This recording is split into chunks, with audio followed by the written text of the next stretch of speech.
আসসালামু আলাইকুম। আপনারা যারা অনেক সময় ব্যালেন্সার লাগানোর পরেও সাউন্ড থাকে একই রকম, তাদের জন্য এই ভিডিও দেখেন। ওইটারে ব্যারিং যদি খারাপ থাকে, আপনারা যতই ব্যালেন্সার লাগাই না কেন, আমাদের সাউন্ড কিন্তু ভালো হবে না।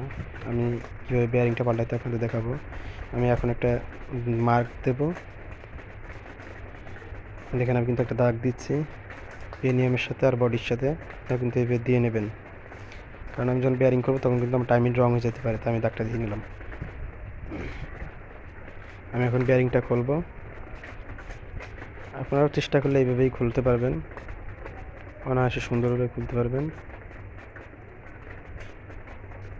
অনেকে হয়তো বা জানেন না যে কীভাবে ব্যারিং চেঞ্জ করতে হয়, তাদের জন্য এই ভিডিও। দেখেন, আমি কিন্তু ব্যারিং খোলা কমপ্লিট। 6204 ব্যারিং। আমার ব্যারিং কিন্তু একটা দাগ আছে, দেখেন, ঘাট আছে, ঘাট করা। দেখেন ব্যারিং গজে, একটা ওয়াশার, একটা পেনিয়াম, আর ওয়েটার তো আছে। দেখেন, আমি কিন্তু একটা ব্যারিং নিয়েছি 6204, কিন্তু কোনো দাগ নাই, কোনো ঘাট করার নাই। আমি এখন এই ঘাটটা করব। আসলে অনেক সময় দেশে দূরে থাকলে এই ব্যারিং পাওয়া যায় না সচরাচর, তাই আমরা কিভাবে এই ব্যারিংটা লাগাইতে পারি তাদের জন্য এই ভিডিও। আপনারা দেখলে বুঝতে পারবেন। দেখেন, আমি কিন্তু ঠিক সেম পরিমাণে একটা, আমি যা কাটবো এটা দাগ দেব,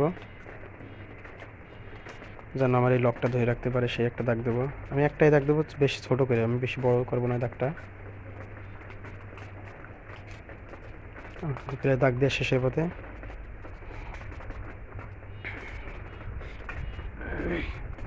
দেখেন, আমি এখন ওয়াশারটা লাগাইলাম, লকটা লাগাইলাম। লকটা কিন্তু খুব সুন্দরভাবে লাগছে, তার মানে আমার ব্যারিং ঠিক আছে কাটা। আপনারাও এইভাবে কাটবেন, কোনো ক্ষতি হবে না। সুন্দরভাবে কাটলে অবশ্যই এই জিনিসটা ভালো হবে। এবার একটা ওয়াশার দেবো, তারপর সেই দাগের সাথে দাগ মিলে আমি সেই পেনিয়ামটা দেবো।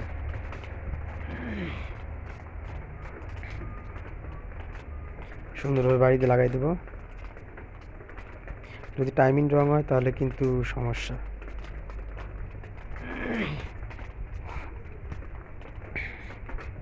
আমার এটা কিন্তু সুন্দরভাবে দেখেন লাগানো হয়ে গেছে। দেখেন, আর যারা আমার চ্যানেলটি সাবস্ক্রাইব করেন না, অবশ্যই সাবস্ক্রাইব করবেন। নতুন নতুন ভিডিও পাবেন। আর কী ভিডিও দেখতে চান আমাকে জানাবেন, অবশ্যই সুন্দর সুন্দর আমি ভিডিও দেওয়ার চেষ্টা করব। সবাইকে আসসালামু আলাইকুম।